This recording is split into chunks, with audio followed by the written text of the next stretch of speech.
business, it's messy.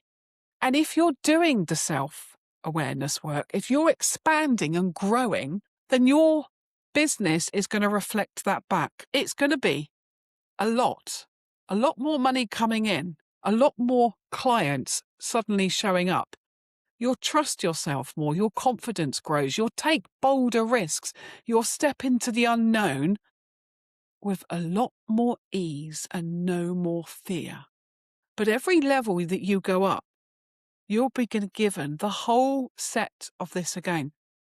It's almost like a game. You get a little bit fed up with it in the end because you know what's coming, that you felt you got over those beliefs and those hurdles, and again, they start to show up.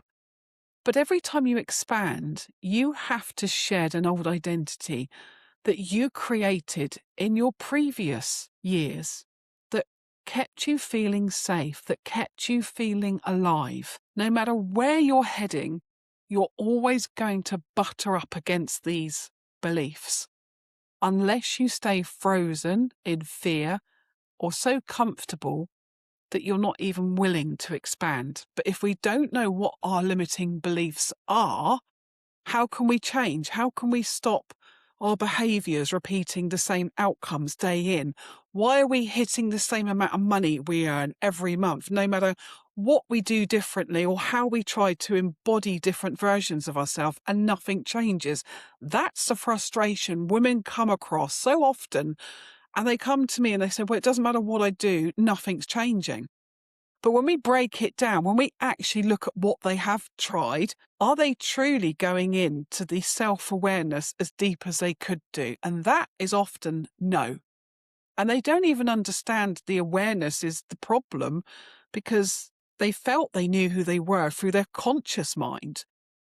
But the real depth of who we have believed and who we think we are and the stories we told ourselves is actually held in our deep subconscious mind. And it doesn't come up and tell you immediately. I wish it did. It shows up in how you turn up, in how you behave, and how you expand or you don't, or how visible you feel comfortable or confident in, or how you want to express yourself. It's the way that we do things daily. And if we're not changing them, we're accepting them. And if we accept what we've got now, you're stagnant because your energy, we know that. We are a soul having a human experience.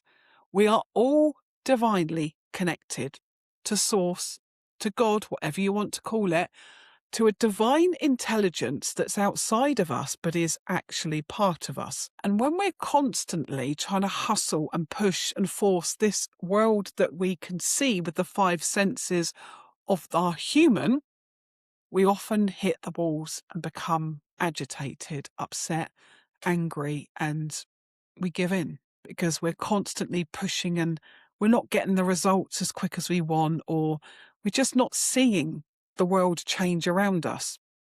But when you come home to who you truly are, when you connect back to your soul and you go inwards, you understand the biggest changes come from actually within, and they need to come from within before you actually see them on the outside world. But none of us have been shown or taught that. We've been, well, you've got to see it to believe it. That's the biggest lie we've ever been sold. You've got to believe it before you see it. You've got to feel and embody the version that holds that wealth, that power, that leadership, that level of self-trust. And you've got to embody it and use it daily, even before you see an ounce of proof here in this 3D world.